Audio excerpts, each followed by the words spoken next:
아브라함의 하나님, 이삭의 하나님, 그리고 우리의 하나님, 살아계신 하나님께서 오늘도 우리 가운데 함께 하시고 또 그들에게 주셨던 그 약속, 그 복의 놀라운 약속의 성취가 이 신년 특별기도회 가운데 함께하는 우리 모든 성도들에게도 동일하게 임하기를 주님 이름으로 간절히 축원드립니다.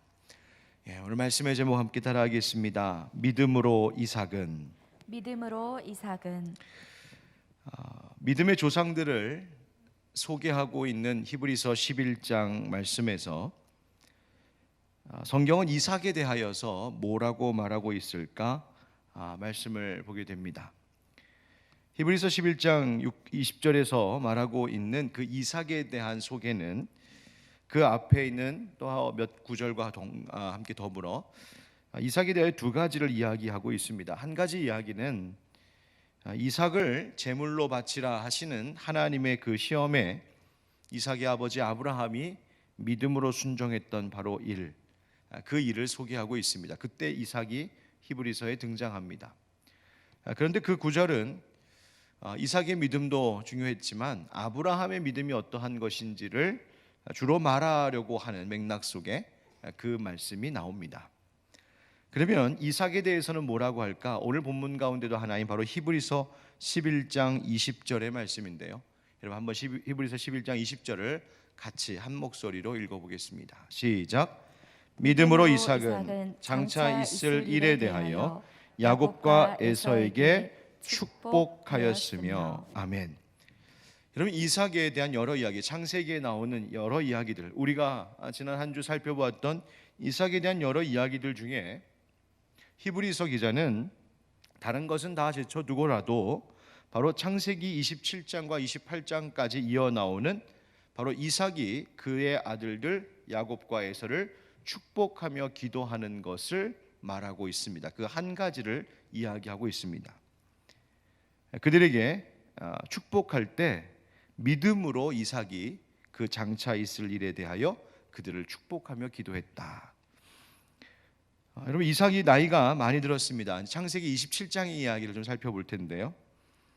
두 아들 야곱과 에서를 위해 축복하며 기도하는데 그때 이삭의 눈이 어두웠었다고 말합니다. 그래서 27장 1절에 이렇게 말하고 있죠.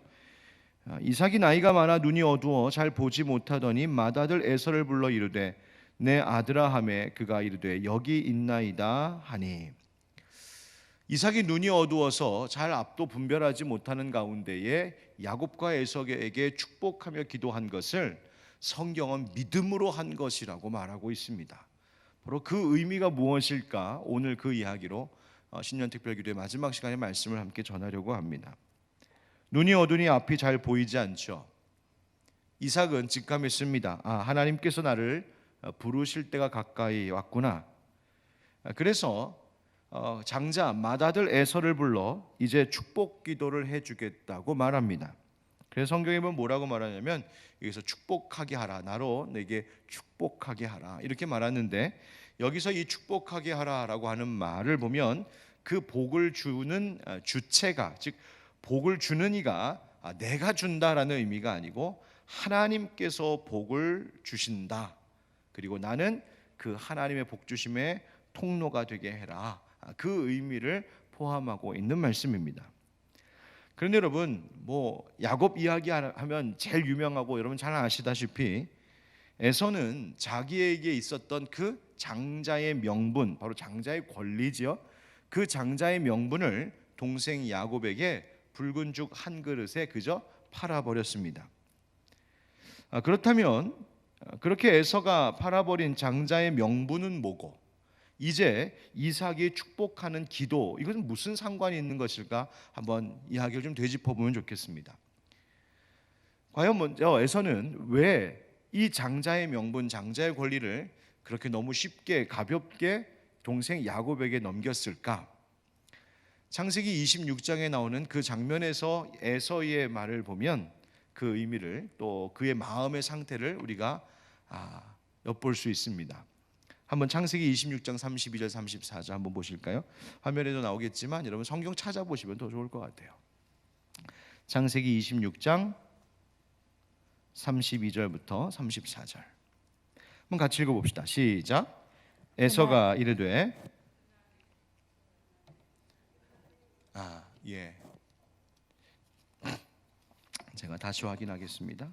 창세기 26장. 아, 그렇군요. 죄송합니다. 창세기 25장. 창세기 25장 32절부터 34절. 창세기 25장. 제가 방송실에 잘못 전해줬습니다. 창세기 25장 32절부터 34절 시작. 에서가 이르되 내가 죽게 되었으니 이 장자의 명분이 내게 무엇이 유익하리요? 야곱이 이르되 오늘 내게 맹세하라. 에서가 맹세하고 장자의 명분을 야곱에게 판지라. 야곱이 떡과 팥죽을 에서에게 주매 에서가 먹으며 마시고 일어나 갔으니 에서가 장자의 명분을 가볍게 여김이었더라. 아멘. 에서가 장자의 명분을 어떻게 여겼다고요? 가볍게 여겼다. 자, 그렇다면 여러분 한번 생각해 보십시오. 에서는 자기가 아버지로부터 장자로서 받을 그 상속받게 될 것들에 대하여서 진짜 아무렇지 않게 다 포기해도 괜찮다 하는 마음을 가졌을까요? 그것도 죽 한 그릇에? 여러분 그냥 상식적으로 그냥 일반적으로 한번 생각해 보세요. 아무리 배가 고프다고 해도 내가 앞으로 아버지께 받을 그 장자로서 받을 그 모든 재산과 가산들, 모든 그 소유들을 이제 상속받게 될 텐데 아무리 배고프다고 해서 그거를 그냥 단번에 포기할 만큼 그렇게 에서가 생각이 없었을까요? 그런 것 같지가 않습니다. 그렇다면 에서는 무슨 생각으로 이렇게 쉽게 가볍게 이 장자의 명분을 생각하고 팔았을까요? 그의 마음속엔 이런 마음이 있었던 거예요. 명분은 명분일 뿐이야. 무슨 말입니까? 장자의 명분, 장자의 권리를 넘긴다? 뭐 그게 대수로운 일이야 라고 생각했던 거예요. 결국 중요한 건 내가 아무리 지금 명분을 뭐 판다, 권리를 판다라고 말해도 결국 중요한 거는 나중에 아버지 돌아가실 때에 아버지께로부터 실제로 내가 재산을 물려받는 게 중요하지. 내가 명분을 팔고 권리를 팔고 아무리 해봐야 그때 가서 내가 차지하면 되는 거지. 정말 중요한 건 실질적으로 그 물질을 내가 상속받고 재물을 상속받고 힘을 물려받는 게 중요하지. 지금 뭐 명분, 권리 뭐 이런 거 말하는 게 무슨 의미가 있어? 라고 가볍게 생각했다는 말이에요. 당시 장자는 다른 아들들에 비해서 2배의 상속을 받게 되어 있었습니다. 뿐만 아니라 그 가정, 그 가문의 대표로서 집안을 다스리고 그 사람들을 쓸 인사권을 가진 권한을 가졌어요. 그러니 중요한 것은 아버지가 돌아가실 때 그때 내가 그런 것들을 받는 것이 중요한 거지, 지금 백날 말뿐인 장자의 명분 따져봐야 그거 말해서 무슨 소용이야. 잠깐 동생 야곱에게 넘긴다고 속이고 나중에 어차피 내가 진짜로 받으면 되는 걸 이라고 생각했다는 말이에요.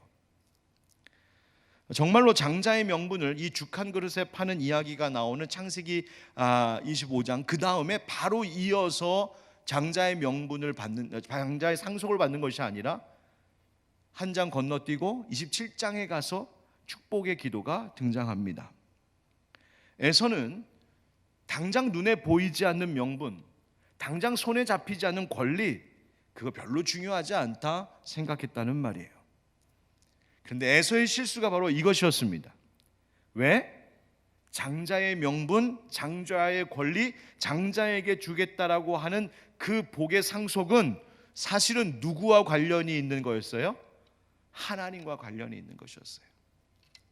즉 이것은 그냥 사람과 사람과의 약속이나 계약 정도가 아니라 하나님께서 하나님의 백성들에게 약속하신 바가 이어져 내려가는 상속을 의미하는 거였단 말이죠. 그런데 에서는 그 점을 간과한 것이에요. 에서는 하나님과의 관련된 약속, 이 생각보다 그게 뭐 중요해? 정말 중요한 건 재물 상속받는 거지. 정말 중요한 거는 그 종들 상속받는 거지. 정말 중요한 거는 이 집안을 다스리는 권한을 내가 물려받는 거지. 그거 그때 가서 하면 되는 거지 생각했다는 말이에요. 여러분, 저는 우리 2022년에 우리 하늘빛 광성교회 성도를 오늘 예배하고 있는 모든 우리 형제 자매님들이 하나님의 크신 복을 아브라함과 같이 이삭과 같이 받아 누릴 수 있기를 간절히 바랍니다. 정말 잘 됐으면 좋겠습니다. 사업도 잘 되고 장사도 잘 되고요, 여러분 승진도 하시고 월급도 좀 올라가고요, 가고 싶은 학교에 자녀들도 가고요, 들어가고 싶은 직장 취직도 하고요, 건강도 지키고 자녀들 결혼도 하고요, 여러분 손자 손녀도 보시고요, 좋은 일들 많았으면 정말 좋겠습니다. 그런데 그것만 얻는다고 다 되는 것이 아니란 말입니다. 에서가 그냥 재물만 나중에 가서 취하면 되지, 그것으로 그의 인생이 복된 것이 아닌 것과 마찬가지로 내가 그저 이 땅에서 잘 되기만 한다고 해서 좋은 것이 아니란 말입니다. 진짜 중요한 것은 그 삶이 하나님과 관련이 있느냐, 하나님과 함께 하심으로 얻는 복이냐가 중요한 것입니다. 저는 우리 하늘빛 광성교회 성도들이 그 어떤 복을 받더라도 그 복이 하나님께로부터 오는 복이요, 하나님과 함께하는 삶 속에서 얻는 복이 되기를 주 예수 그리스도의 이름으로 축복합니다. 자, 그런데 문제는 에서가 그런 마음으로 그렇게 가볍게 여긴 것에 대하여, 즉 하나님과 관련된 이 약속이며 복이라고 하는 사실에 대하여 가볍게 여긴 것에 대하여 누가 보고 계셨을까요? 그걸 다 하나님이 보고 계셨다는 것이죠. 그리고 하나님은 그대로 행하시고 계십니다. 이삭이 아들들을 축복하며 기도하려고 하지요. 이제 실제로 이삭이 이제 이 모든 것을 자기 아들들에게, 즉 에서에게, 장자에게 상속하려고 하는 그때가 이제 되었습니다. 이제는 단지 명분으로서 그냥 말로만 있는 명분이 아니라 실제로 이제 이삭이 자기가 늙어서 앞에 눈도 잘 보이지 않는 이 상황에 자신의 이제 이 땅에서의 생이 끝나감을 알고 이제 온전히 하나님 앞에서 자기에게 있었던 모든 권한을 다 아들에게 이제 상속하고 이양하려고 하는 공식적인 상속의 일을 진행하려고 하는 거예요. 그러니까 앞에 25장의 이야기하고는 지금 상황이 전혀 다른 아주 무거운 상황이죠. 그런데 문제가 있어요. 이삭이 눈이 잘 보이지 않는답니다. 눈이 잘 보이지 않아요. 여러분, 눈이 잘 보이지 않으면 어떤 현상이 일어나냐면 우리 몸에는 다른 감각이 극도로 발달하게 되는 변화가 생깁니다. 연구 결과에 따르면 우리의 이 뇌라고 하는 것이요, 참 신기해서 우리의 뇌는 어떤 경험에 따라서 변화할 수 있는 능력을 갖게 하는 힘이 있다고 말해요. 즉 뇌에 모든 감각기관의 감각들이 다 전달이 되는데 어떤 기관에서의 감각이 뇌로 전달되는 것이 멈추면, 그것이 감각이 들어오지 않고 있으면 무슨 문제가 있구나 라고 이 뇌가 딱 그것을 알고 다른 기관들이 그 부분을 채울 수 있도록 다른 기관들의 기능을 더욱더 활성화시키고 극대화시키도록 이 뇌 조직이 스스로 변화된다는 거예요. 너무 신기하죠? 하나님 참 오묘하게 사람을 만드셨어요. 그래서 지금 눈이, 지금 어떠한 감각도 지금 뇌로 보내지 못하고 있구나 싶으면 이제 그 눈 대신에 그 눈이 하는 역할을 대신할 수 있도록 다른 기관의 기능을 극도로 이제 발달시키도록 뇌가 지원하기 시작합니다. 그러니까 몸의 어느 하나가 잘못되면 다른 기관들이 서로 돕고 약함을 커버하는 거예요. 여러분, 고린도전서 12장에도 보면 교회를 몸으로 비유하는데요, 뭐라고 하시냐면 몸 가운데서 분쟁이 없고 오직 여러 지체가 서로 돌보게 하셨느니라 말씀하십니다. 그러니까 몸도, 교회도 그렇다는 거예요. 교회도 어느 한쪽이 문제가 생기면 아이고 문제 생겼다고 끝나는 것이 아니라 그 문제 생긴 부분을 서로 함께 커버하고 덮어주고 감싸안고 돌봐줄 수 있도록 협력하는 것, 그렇게 연결되어 있는 것이 교회라는 거예요. 여러분, 올 한 해도 우리 하늘빛 광성교회 모든 지체들이 그렇게 서로 돌보는 우리가 되기를 주님 이름으로 축복합니다. 그래서 시각장애인들이 앞은 보지 못하지만 다른 기관들이 막 발달하는 거예요. 청각, 후각, 촉각, 막 감각기관이 매우 발달하죠. 그래서 청각으로는 어느 정도냐면 사람들의 목소리는 물론이거니와 사람들의 발자국 소리만 들어도, 숨소리만 들어도 그가 누구인지를 알 수 있도록 이 청각의 인지 능력이 극도화된다는 거예요. 또 여러분 이 후각도 마찬가지입니다. 냄새를 통해서 그것이 무엇인지를 알 뿐만 아니라 냄새를 맡음으로써 주변 환경을 파악하고 내가 지금 어느 길을 가고 있구나 지리를 파악할 수 있는 힘도 갖게 된다는 거예요. 좀 냄새 가다가 냄새 떡볶이집 여기 있구나. 그러면서 길 찾아가는 거예요. 촉각도 마찬가지입니다. 여러분 잘 아시는 것처럼 점자를 읽잖아요. 그렇죠? 손끝으로. 여러분 점자책 보신 적 있으세요? 백날 만져봐야 아무런 우리는 하나도 모르겠어요. 근데 그걸로 줄줄이 읽으시잖아요. 지팡이 딱 잡으면 지팡이 딱 잡고 툭툭툭 몇 군데 치면 여기가 어딘지 지금 자기 주변 환경을 딱 파악하는 힘이 생기는 거 촉각이에요. 자, 그러면 이삭이 지금 앞을 볼 수가 없어요.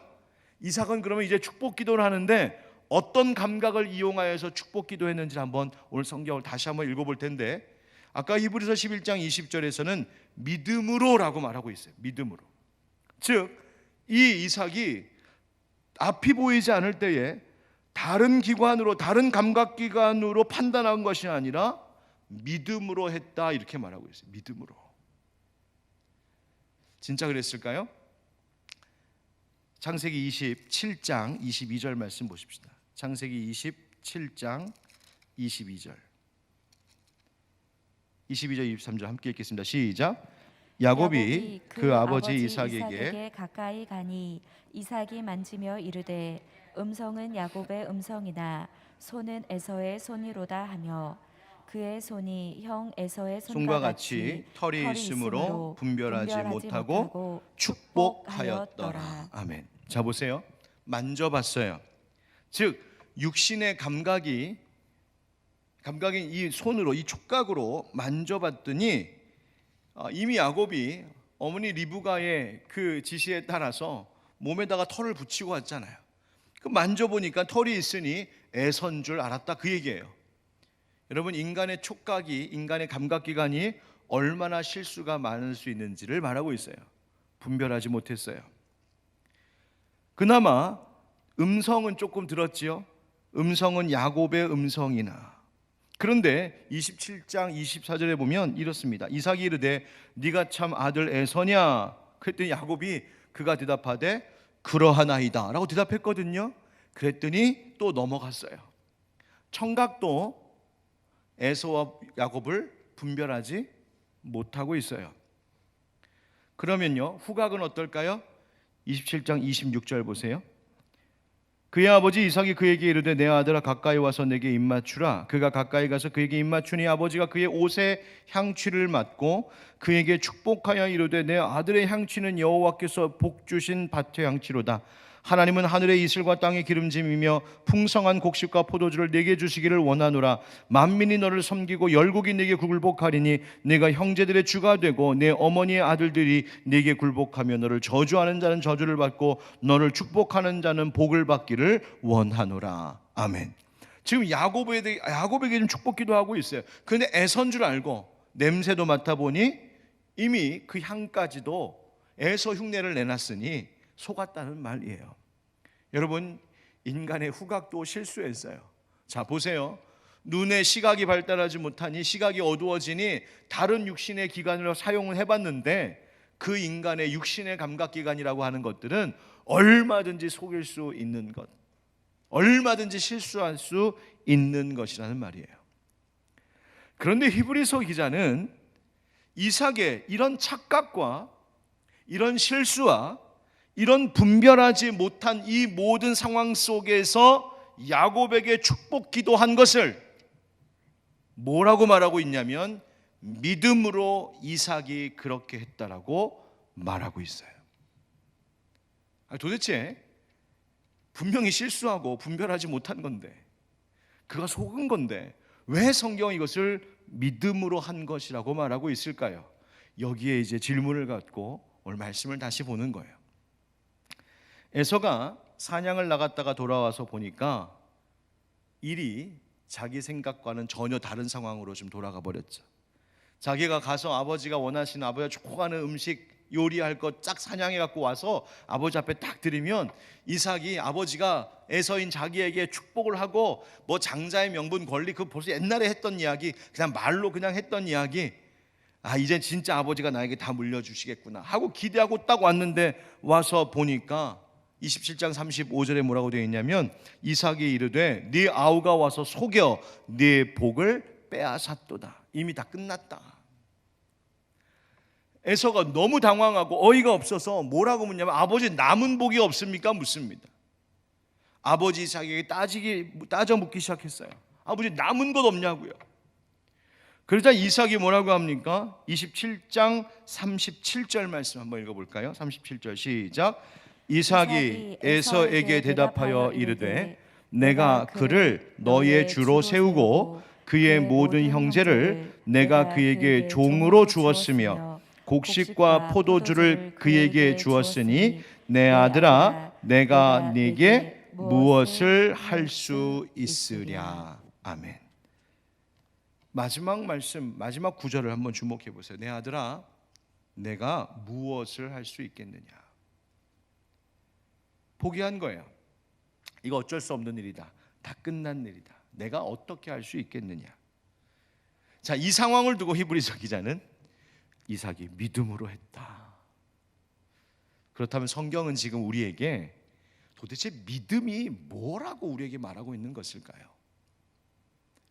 믿음이란 하나님께 모든 삶이 철저히 하나님의 손 안에 있음을 고백하는 것을 믿음이라고 말하고 있어요.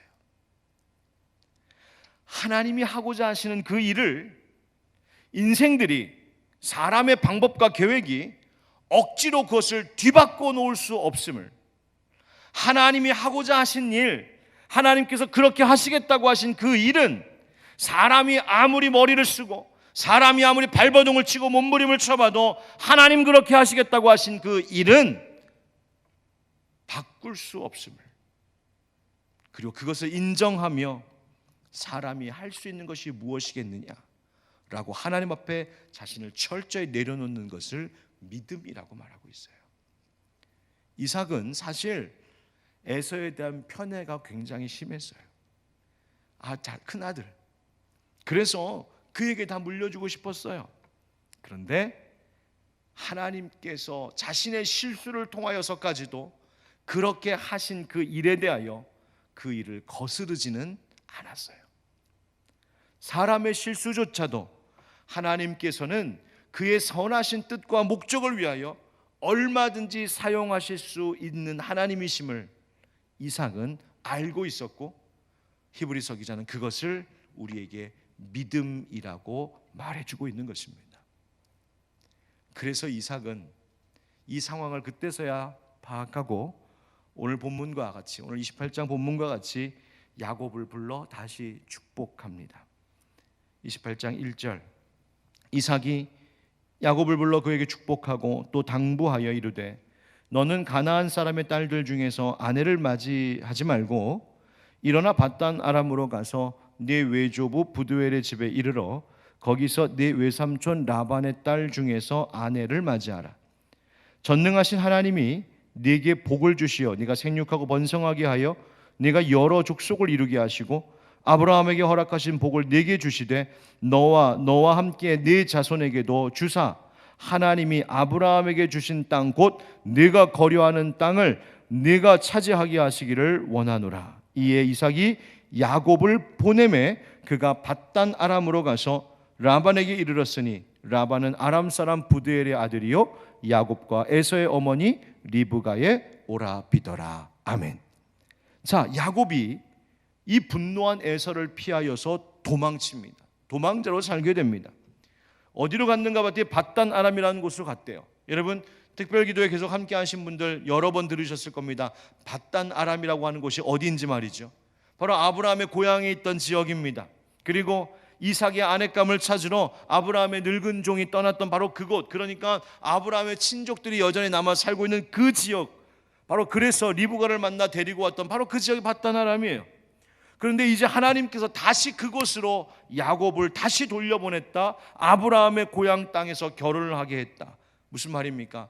그도 이삭이 아브라함의 친족 가운데, 아브라함의 혈통 가운데에 이삭의 아내감을 얻게 했던 것처럼 마찬가지로 야곱도 가나안 여인들이 아닌 그 친족들에게서 여인을 구하여 결혼하도록 하나님께서 그 믿음의 가문을 이루고 있었다는 거예요. 하나님이 계획하시고 명령하신 그 일을 이 우연과 같은 실수를 통하여서라도, 또 심지어 인생적으로 보면 참으로 비참한 도망자의 길임에도 불구하고 그것을 통하여 하나님이 계획하신 그 믿음의 가문을 이루는 일을 이어가고 계셨다. 바로 그 얘기를 하고 있는 거예요. 여러분 보십시오. 사람의 관점에서 보면 속인 인생이고 도망치는 인생이지만, 하나님의 관점에서 보면 그 믿음의 후사를 이어가게 하신 섭리 속에 있었던 이가 바로 이 야곱이었고, 이삭은 그것을 알고 야곱을 밧단 아람으로 보냈다, 이렇게 나오는 거예요. 그래서 아브라함과 이삭에게 주셨던 그 약속의 복을 야곱을 통하여 이루시도록 하나님이 이를 지금 만들고 계신 거예요. 여러분 기억하십시오. 인간의 모든 연약함, 사람의 모든 어리석음과 실수에도 불구하고 하나님은 그분의 뜻을 반드시 이루어내시는 하나님이심을 믿고 인정하는 것, 바로 그것이 믿음임을 잊지 않는 우리가 되기를 간절히 축복합니다. 그렇다면 우리는 이것이 믿음이구나. 그렇다면 우리는 어떤 신앙인이 되고자 해야 될까? 어떤 인생을 살고자 해야 할까? 우리는 완벽한 사람이 되고자 하는 욕망으로 살 것이 아니라 바로 하나님 앞에 온전한 믿음의 사람으로 살고자 해야 합니다. 실수가 없고 실패를 모르고 부족한 것이 하나도 없는 완벽한 인생이 되려고 하면 그것은 자칫 우리로 하여금 오만함을 불러일으킬 수 있는 일이 됩니다. 그것은 우리로 하여금 욕심을 불러일으키고 자칫 우리가 하나님보다 앞서가려고 하고 하나님보다 높아지려고 하는 위험한 시도를 하게 만들 수 있습니다. 완벽해지려고 하는 거 말이죠. 코넬리아 마크라고 하는 이가 쓴 완벽주의의 작별을 고하다라고 하는 책에 있는데요, 그 책에 보면 완벽을 추구하는 것 그 자체는 나쁜 것이 아니라고 말합니다. 왜냐하면 우리가 살아가는 삶 속에는 완벽을 추구해야 하는 일들이 있기 때문이에요. 예를 들면 이런 거예요. 여러분, 환자를 수술하는 의사가 지금 이제 마취하려고 그 수술대 위에 누워 있는 환자를 향해서 의사가 저는 완벽한 인간이 아닙니다. 그래서 하지 않을 수 있어요. 한 70%, 80%? 여러분, 그러면 어떨 것 같아요, 여러분? 거기 누워 계시겠어요? 아니지, 당장 나와야지. 의사는 이 환자에게 완벽한 수술을 하려고 해야지 대충 하려고 하면 큰일 나는 거예요. 높은 건물을 짓는 건축가가 나는 완벽하지 않으니까 대충 해야지. 대충 지으면 큰일 나는 거예요. 문화적인 면이 있고 필요한 면이 있어요. 우린 최선을 다하여서 완전하고자 해야 돼요. 인간에게는 그런 갈망이 있다는 거예요. 완전하신 하나님의 형상대로 지음받은 것이 우리 인간이기 때문에 우리 인간은 모든 일에 있어서 완전하고자 하는, 완벽하고 싶은 갈망이 인간들에게는 있다는 것이죠. 그래서 우리는 사실 우리 각자의 자리에서, 하나님께서 우리에게 주신 그 자리에서 최선을 다하면서 완전하고자 하는 태도를 당연히 가져야 돼요. 마치 마리아가 자신의 향유옥합을 깨뜨려 가장 귀한 것을 예수님에게 부었던 것처럼, 한 과부가 자신의 생활비 전부인 두렙돈을 하나님의 성전에 바쳤던 것처럼 자신의 최선을, 자신의 전부를 온전히 하나님 앞에 드리듯이 그 완전함을 추구하며 살아가는 것이 우리들의 마땅한 방향이에요. 그런데 문제가 있어요. 주의해야 될 것이 있어요. 무엇이냐면 완벽주의는 사람을 불행하게 만든다는 거예요. 그 책에 보면 이런 말이 나옵니다. 완벽한 사람은 존경은 받을지 모르지만 사랑을 받지는 못합니다. 결코 사람은 완벽할 수 없기 때문에 완벽주의자는 어떻게 됩니까? 완벽을 추구하지만 결국 완벽하지 못한 나를 볼 때마다 원망과 불만으로 살아가게 되는 거예요. 왜 이러지? 난 왜 이렇게 못하지? 결국 그 원망과 불평 속에 살다 보면 결국 우리의 영혼은 어떻게 될까요? 점점 메말라 갑니다. 인생을 부정적으로 봅니다. 나는 왜 이렇게 실수가 많은 거야? 또 실수하면 어떡하지? 전전긍긍하며 살게 되겠죠. 그러니까 완벽주의라고 하는 큰 무게에 짓눌려서 그 압박 속에 살아가게 됩니다.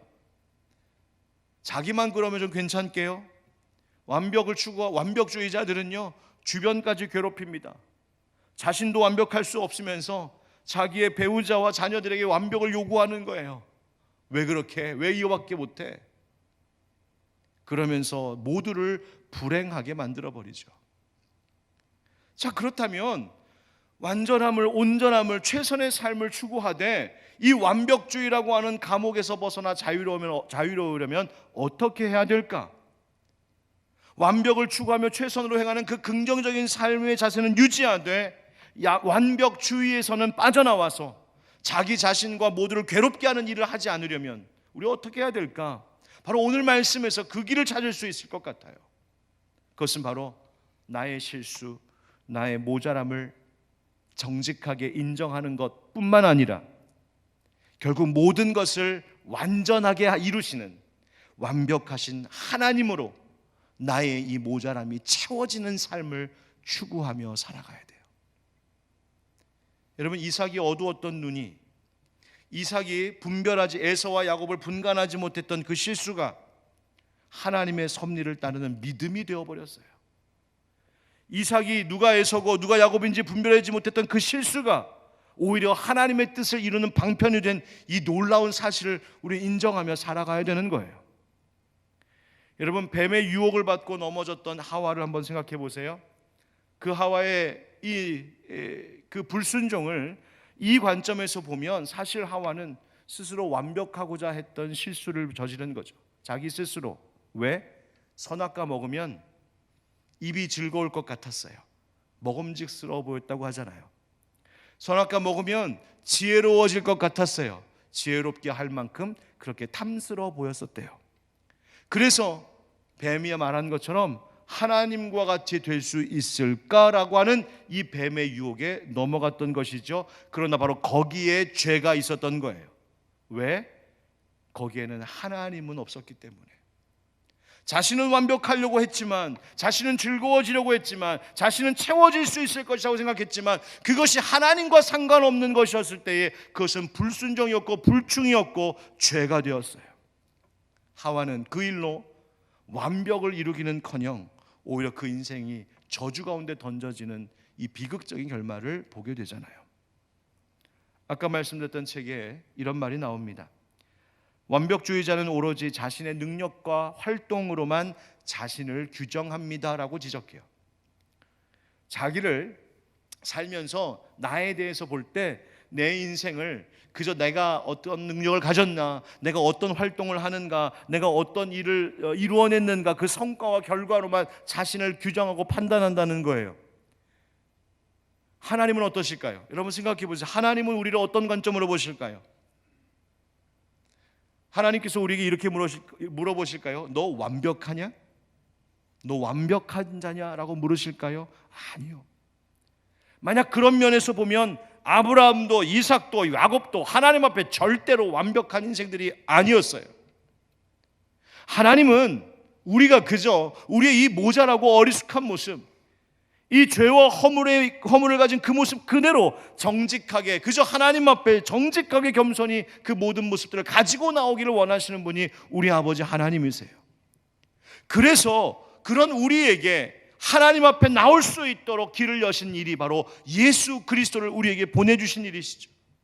거룩하시고 완전하신 하나님 앞에 죄와 허물투성이인 이 인생이 하나님 앞에 나올 수 있는 그 은혜의 길을 열어주신 것이 바로 예수 그리스도를 우리에게 보내주신 거예요. 그러니 하나님께서 우리에게 물으시는 것은 네가 완벽한 인생을 살았냐? 네가 2021년도를 완벽하게 살았느냐? 네가 2022년도도 완벽하게 살 자신이 있느냐라고 물으시는 것이 아니라 너 작년 한 해 내가 보내준 예수 안에 살았느냐? 죄와 허물투성이인 너를 인정하고 올 한 해 2022년도도 예수 안에 거하며 살겠느냐를 물으시는 것이 바로 우리 하나님이신 줄 믿습니다. 예수 안에 있는 자, 하나님은 우리의 실력과 우리의 능력과 우리의 활동으로 우리를 규정하고 평가하시는 분이 아니라 나의 연약함과 실수 속에서도 늘 예수 안에 있을 때 우리를 온전하다 여기시는 분이 우리 하나님이십니다. 바로 그것이 하나님께서 아브라함의 믿음을 보시고 의롭다 여기신 것이요, 바로 그것이 실수한 이삭을 오히려 믿음으로 축복한 자라고 여기는 성경의 말씀인 것이죠. 여러분, 지나온 2021년 그리고 그 전까지도 내 삶을 한번 돌아보시죠. 실수투성이, 실패와 부족함이 많은 세월들, 그럼에도 불구하고 우리가 예수 그리스도를 믿는 믿음 안에서 복된 삶이라고 우리가 말할 수 있는 것이 뭡니까? 그렇게 실수가 많았고, 그렇게 잘못한 것이 많았고, 그렇게 부족한 것이 많았는데, 그럼에도 불구하고 우리가 나는 참 복되다라고 말한 이유가 뭐예요?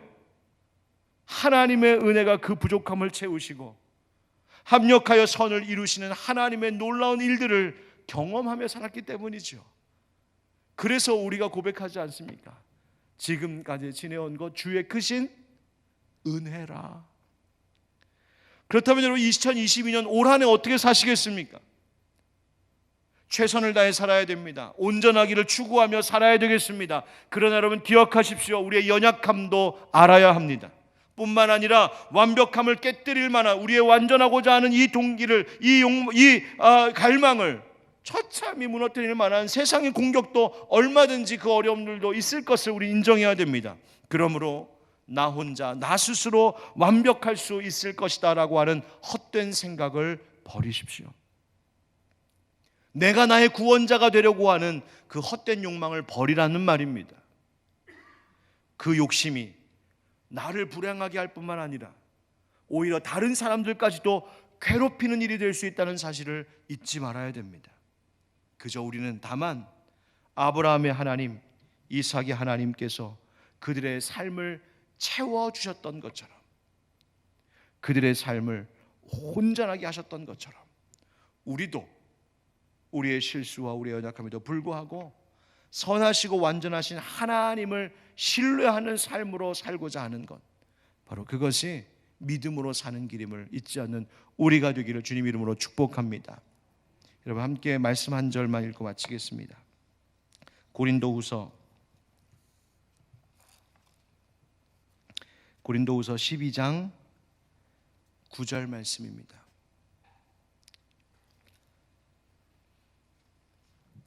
고린도후서 12장 9절 같이 읽겠습니다. 시작. 나에게 이르시기를 내 은혜가 내게 족하도다. 이는 내 능력이 약한 데서 온전하여짐이라 하신지라.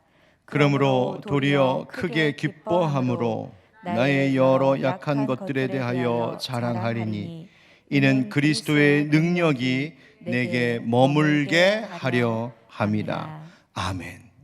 여러분, 완벽한 삶, 모든 것이 다 갖추어져 있는 내 능력과 내 성과가 100점짜리인 인생이 복된 것이 아니라, 우리는 그럴 수 없을 뿐더러 나의 약함 속에서도 하나님의 능력, 우리 주님의 능력이 내 약함 속에 채워져 가고 그것이 깃들어 있고 하나님의 은혜가 머물게 하는 삶, 바로 그것이 오히려 더 온전한 삶이요 복된 믿음의 삶임을 잊지 않기를 축복합니다. 우리 함께 이 믿음을 기억하며 아브라함과 같이, 이삭과 같이 올 한 해도 믿음으로 순종의 삶을 살아가는 하늘빛 광석의 모든 성도님들 되시기를 주 예수 그리스도의 이름으로 축원드립니다. 아멘.